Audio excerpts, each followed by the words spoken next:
Rise and Shine with Robbo and Rochelle on Vision. How do you tell the difference between your wants and God's will? Are you asking God to fulfill your desires in His name or for selfish reasons? Perhaps you find yourself in a situation where you're looking for a change in your career, or maybe you just feel like life is in a bit of a rut and it's frustrating. Nothing is happening. Well, I think we've all been there at some point, or we soon will be. And internationally acclaimed author and award-winning motivational speaker John Polish has some insightful thoughts to help us look at wants and desires through the Christian lens. John joins us this morning. Good morning, John. How are you? I'm great, thank you. And, of course, this is the first time that you've been on Vision, so maybe you should give us a bit of background about exactly who you are and how you came to become an author and speaker. Well, I'd love to. I have spent a lot of time researching what makes people happy. And about 20-some years ago, I created what I call the personal happiness graph, which allows us to look at the difference between what we want out of life and what we have. And when I became a Christian about 18 years ago, I put that away because I was being told that, there wasn't a God category in my assessment, and that maybe I was teaching people to be happy apart from God. Right. But then a few years ago, I had gone through a lot of stuff, specifically newly married, and found out we were expecting a baby. And literally 2 days later, my mom died of a heart attack suddenly at the age of 54. Then when my daughter was born, 2 days after she was born, my daughter passed away as well. Oh, wow. Yeah, and then after just a series of other things that happened, I found myself divorced and kind of sitting alone in my misery when it was like I felt God nudging me saying, I gave you this tool, use it. So I pulled out the personal happiness graph again, and it helped me to reevaluate my life and set new goals. And I started sharing it with others, and it was helping a lot of people become unstuck. So that led to me writing the book, Finding Your Happiness, and doing seminars and motivational speaking. That's amazing. What a story. And I mean, obviously, it's sort of counterintuitive in a sense that you've gone through such incredible, valleys and depths of despair in order to discover, that God, wanted to use you. And obviously, happiness is a part of that, but it wasn't a happy time for you by any stretch of the imagination. No, in fact, most of what I did was kind of my own therapy and figuring out, where God wanted me to go from here, because I couldn't change what had happened. I knew there was nothing I could do to bring my daughter back, but I understood that God can work all things together for good. So it's a matter of figuring out what He wanted me to do with it. It really is an incredible testimony and story that you have to share, and I'm sure that plenty of listeners have been through other difficult situations of a similar nature and are thinking to themselves, okay, how do I move forward and get out of this? And it's fantastic to hear that you've created this Finding Your Happiness page where you offer courses, events. I know you're involved in radio as well. It really is encouraging and inspiring for many people, I'm sure. So just thinking a little bit about happiness. Now, wants and desires are a big part of that in developed nations today. How do you think that we actually tell the difference between our wants and God's will for our life? If you've ever seen a little baby learning how to walk, it's like the baby takes one step and then throws its arms up in the air and looks at the parents for affirmation. And then it looks back down its feet, takes another step. And I really believe that that's how God is with us, that He is still and wants us to move. And every so often we have to look up for His affirmation to make sure that we're still moving towards Him. And as long as we're still moving towards Him, He affirms that what we're doing is in God's will. And I've seen that a lot in my own business recently because what we're doing does help a lot of people. And so as different things that we've done, different steps we've taken, I can literally see God standing there with open arms. But then there's times where we kind of get wrapped up in ourselves and start thinking about the recognition or the money. And it's like I don't see God's arms open. And then I have to question myself, is that because He's not affirming, or is it just because I didn't even bother to look? True. So I really think that He's standing there with open arms just calling for us, and we have to keep asking Him if it's as well. Do you think, though, that asking God to fulfill our desires is wrong, or is there an element where that's, is encouraged by God? What do you think about that?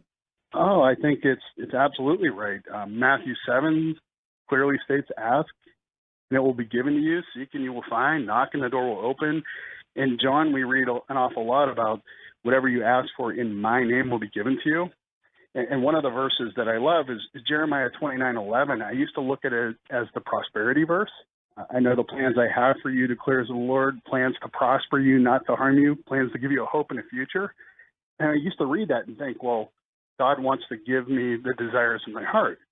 But now I look at it more as the accountability verse, because at the beginning it says, I know the plans I have for you. And I realize that the plans God has for me are much different than the plans I had for myself. Yeah, that's true.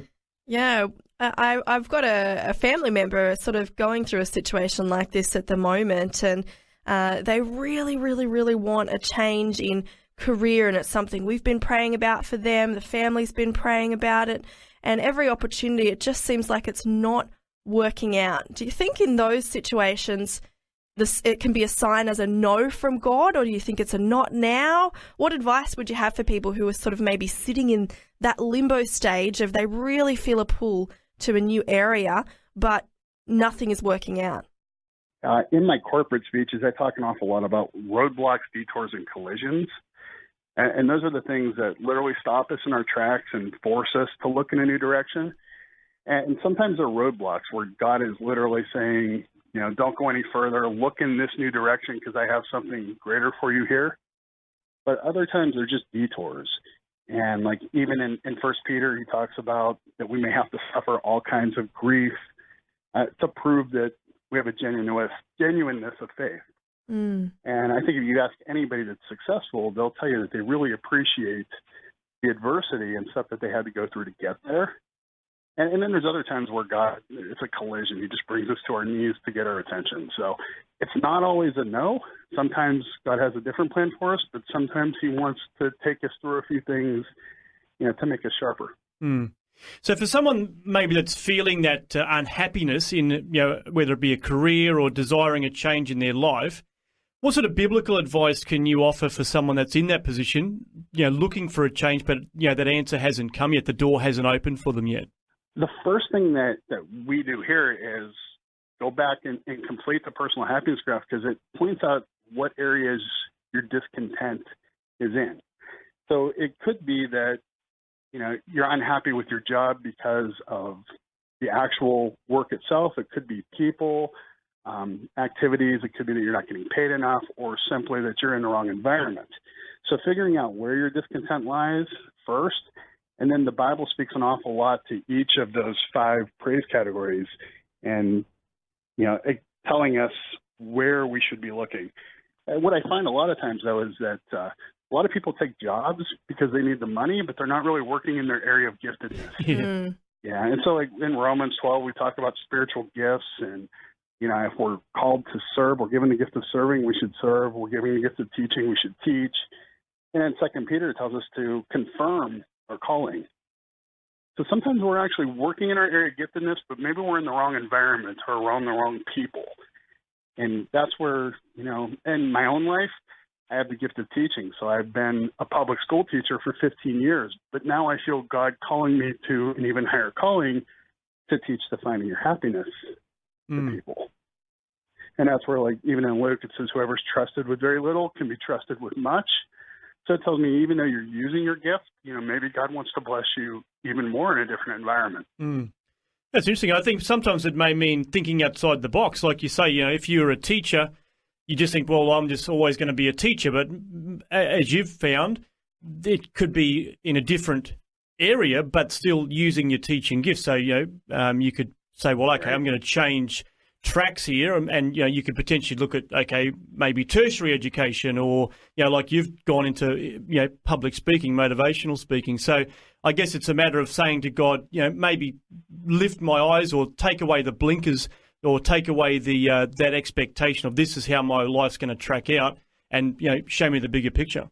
Exactly. There's plenty of different ways that we can use our gifts, and figuring out how all the different aspects of our life intertwine, as far as working with the right people in the right environment, getting paid what you're worth for your work, all those come into play when it comes to happiness. So Absolutely true. That's great. Some fantastic thoughts there, John. Thank you very much for joining us this morning. If people want to find out more about how they can look at life from a new perspective and some of the personal development programs and things that you have, what's the best way they can do that?